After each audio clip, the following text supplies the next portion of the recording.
ছোৱালী দেউতাক মাকে চব্জি বিক্ৰী কৰি আছিল, ৰিক্সা চলাই আছিল, আজি ACS অফিচাৰ হৈছে এই বিজেপি চৰকাৰখনৰ কাৰণে। আমাক মৰম নকৰি কাক মৰম কৰিব?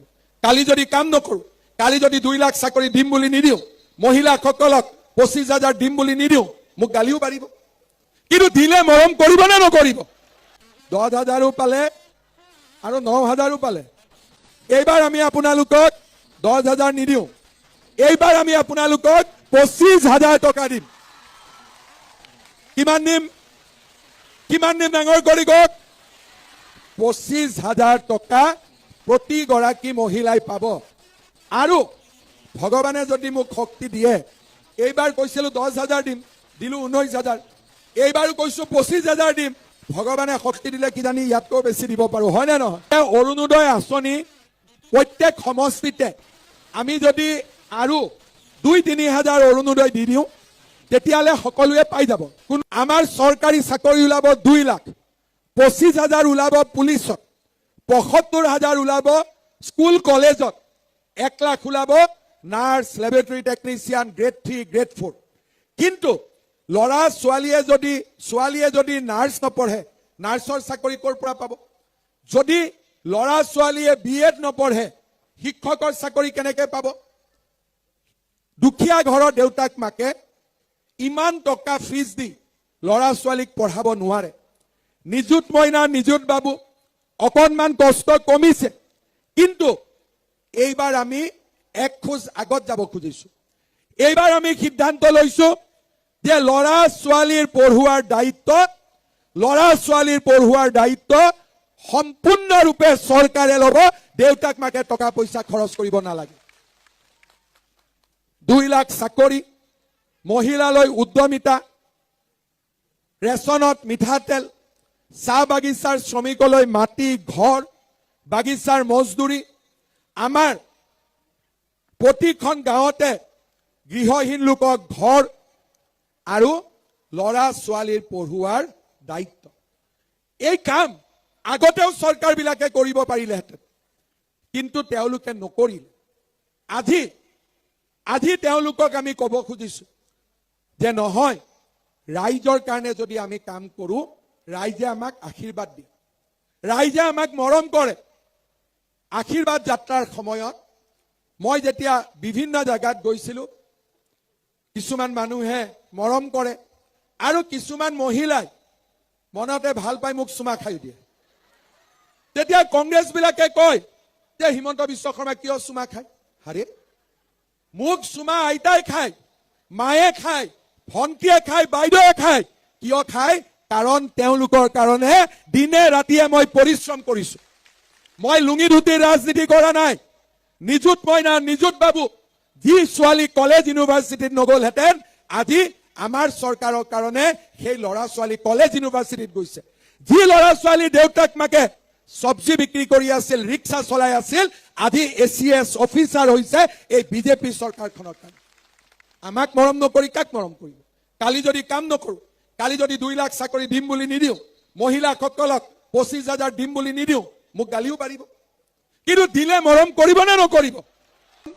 ইমান আগবাঢ়ি যাব পাৰে। আমি আন্দোলন কৰিছিলো যে ডিব্ৰুগড়ৰ পৰা যোৰহাটৰ ৰাস্তা কেতিয়া ভাল হ'ব, কিন্তু আমি কল্পনা কৰিব পৰা নাছিলো যে ডিব্ৰুগড়ৰ পৰা যোৰহাটৰ ৰাস্তা ভালো হ'ব আৰু মৰাণৰ হাইৱেত প্লেন নামিব। তাক আমি কেতিয়াও কল্পনা কৰিব পৰা নাছিলো।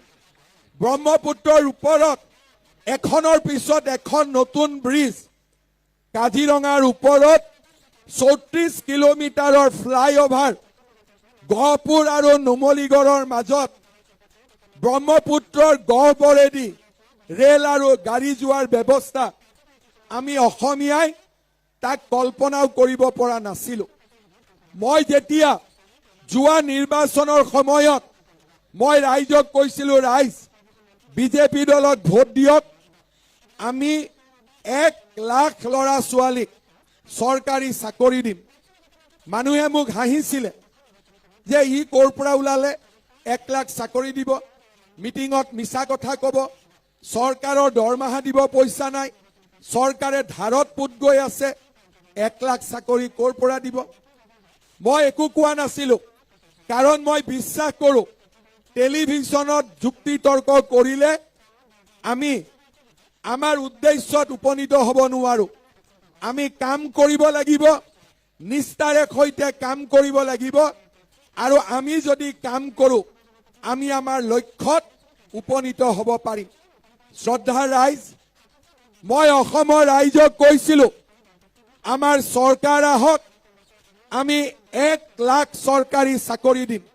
কিন্তু 5 বছৰ মই পূৰ্ণ কৰিলোঁ, প্ৰতিশ্ৰুতি দিছিলোঁ যে 1 লাখ চৰকাৰী চাকৰি দিম, চাকৰি পালে 1,65,000 ল'ৰা ছোৱালী। ৰাজনীতি কৰা মানুহে যদি 10 কয় 5 কৰে, কিন্তু মই 10 কৈছিলোঁ, আপোনালোকৰ আশীৰ্বাদত আমি 20 কৰিবৰ বাবে সক্ষম হৈছিলোঁ।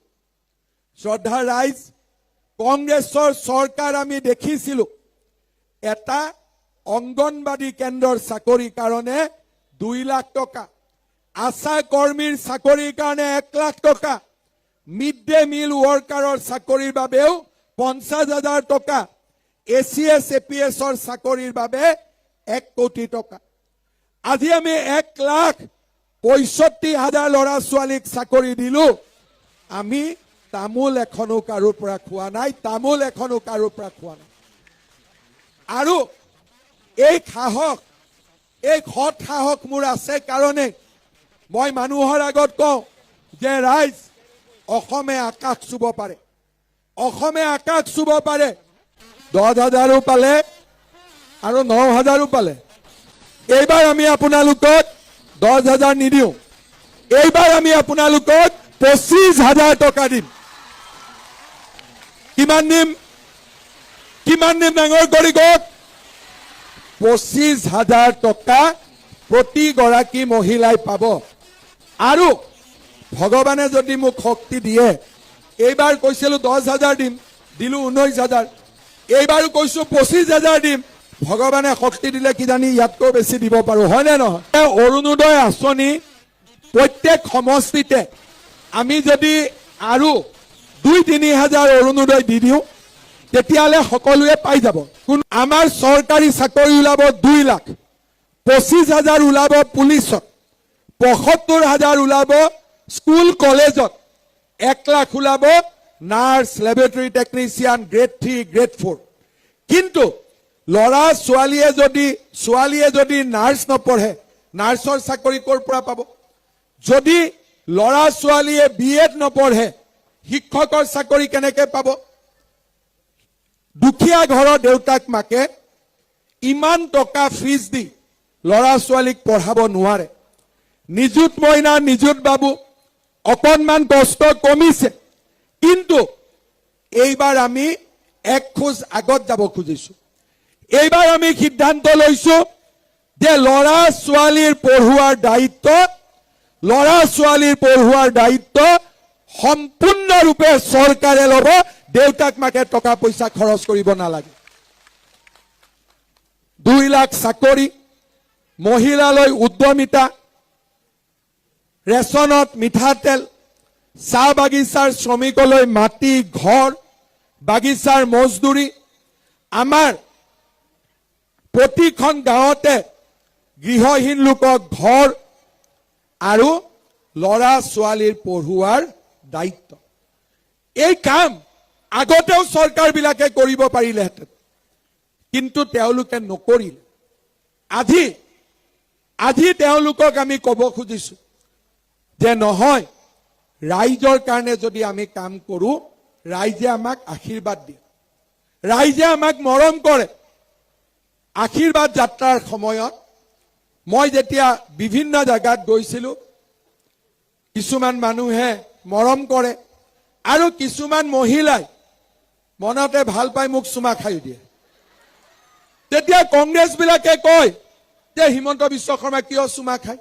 হাৰে, মোক চুমা আইতাই খায়, মায়ে খায়, ভণ্টিয়ে খায়, বাইদেৱে খায়। কিয় খায়? কাৰণ তেওঁলোকৰ কাৰণে দিনে ৰাতিয়ে মই পৰিশ্ৰম কৰিছোঁ। মই লুঙি ধুতি ৰাজনীতি কৰা নাই। নিযুত মইনা, নিযুত বাবু যি ছোৱালী কলেজ ইউনিভাৰ্চিটিত নগলহেঁতেন আজি আমাৰ চৰকাৰৰ কাৰণে সেই ল'ৰা ছোৱালী কলেজ ইউনিভাৰ্চিটিত গৈছে। যি ল'ৰা ছোৱালী দেউতাক মাকে চব্জি বিক্ৰী কৰি আছিল, ৰিক্সা চলাই আছিল, আজি ACS অফিচ